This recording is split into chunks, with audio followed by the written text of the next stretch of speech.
Chicken roast ఎప్పుడు ఒకలా కాకుండా ఇలా డిఫరెంట్గా ట్రై చేయండి. టేస్ట్ అయితే సూపర్గా ఉంటుంది. మరి ఇంకా లేట్ చేయకుండా రెసిపీ ఎలా చేయాలో చూసేద్దామా. చాలా ఈజీగానే ఉంటుందండి రెసిపీ ప్రాసెస్ అంతా కూడా.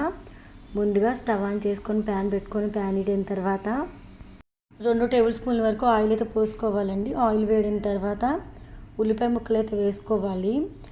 ఈ కర్రీకి ఉల్లిపాయ ముక్కలు 4 లేదా 5 ఉల్లిపాయలు తీసుకొని సన్నని ముక్కలుగా కట్ చేసుకొని వేసుకోవాలండి. ఉల్లిపాయలు ఆయిల్లో చక్కగా ఫ్రై చేసుకోవాలి. ఈ కర్రీ మంచి టేస్టీగా కుదరడం కోసం ఉల్లిపాయ ముక్కలు అయితే చక్కగా ఎర్రగా ఫ్రై చేసుకోవాలండి. ఇక్కడ మూత పెట్టేసి ఒక 3 నిమిషాల వరకు ఫ్రై అయిన తర్వాత ఈ విధంగా కలుపుకోవాలండి. ఇక్కడ చూస్తున్నారు కదా, ఉల్లిపాయలు కలర్ చేంజ్ అయిపోయి కాస్త ఎర్రగా ఫ్రై అవ్వాలి. ఇలా ఫ్రై అయితే సరిపోతుంది. ఆ తర్వాత ఇంట్లో రుబ్బిన అల్లం వెల్లుల్లి పేస్ట్ అయితే వేసుకోవాలి. ఒక 1 టేబుల్ స్పూన్ వరకు వేసుకొని అల్లం వెల్లుల్లి పేస్ట్ని కూడా ఆయిల్లో చక్కగా ఫ్రై చేసుకొని కరివేపాకు కూడా వేసుకొని ఫ్రై అవ్వనివ్వాలి. నెక్స్ట్ అయితే శుభ్రంగా కడిగి తీసుకున్న చికెన్ అయితే వేసుకోవాలి. నేను ఇక్కడ 1/2 కేజీ చికెన్ అయితే తీసుకున్నానండి. చికెన్ వేసిన వెంటనే ఉప్పు వేసుకోవాలి. ఉప్పు వేసుకోవడం వల్ల చికెన్ పీస్ అనేది చక్కగా టేస్టీగా అయితే ప్రిపేర్ అవుతాయండి. ఇప్పుడు చికెన్ వేసాం కదా, ఆ తర్వాత ఈ విధంగా కలుపుకొని మంటని ఇక్కడి నుంచి చికెన్ వేసిన దగ్గర నుంచి మంటని మీడియం ఫ్లేమ్లో అడ్జస్ట్ చేసుకొని చివరి వరకు కూడా మీడియం మంట మీదనే మనం ఇక్కడ అన్ని ఇంగ్రీడియంట్స్ వేసి కర్రీని ప్రిపేర్ చేయాల్సి ఉంటుందండి.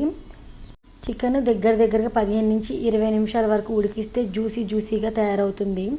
ఆ తర్వాత టమాటో ముక్కలు వేసుకోవాలి. 3 టమాటాలు తీసుకొని సన్నని ముక్కలుగా కట్ చేసుకొని వేసుకోండి. టమాటాలు ఉడికిన తర్వాత చిటికడి సాజీరా, 2 లేదా 3 బిర్యానీ ఆకులు, 4 వరకు మిరియాలు, 2 లవంగాలు కూడా వేసుకొని ఫ్రై చేసుకోవాలండి.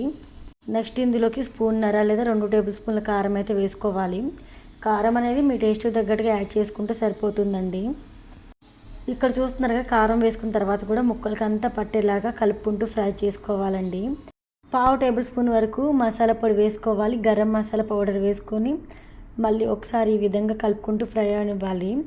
నెక్స్ట్ అయితే సాల్ట్ కొంచెం యాడ్ చేసుకోవాలి. ఆల్రెడీ మనం ముందు యాడ్ చేసాము. ఇంకొంచెం సాల్ట్ యాడ్ చేసుకొని చక్కగా ఈ విధంగా ఉడికించుకోవాలి. చికెన్ చాలాసేపు ఉడికించిన తర్వాత ఈ విధంగా జ్యూసీగా ప్రిపేర్ అవుతుంది.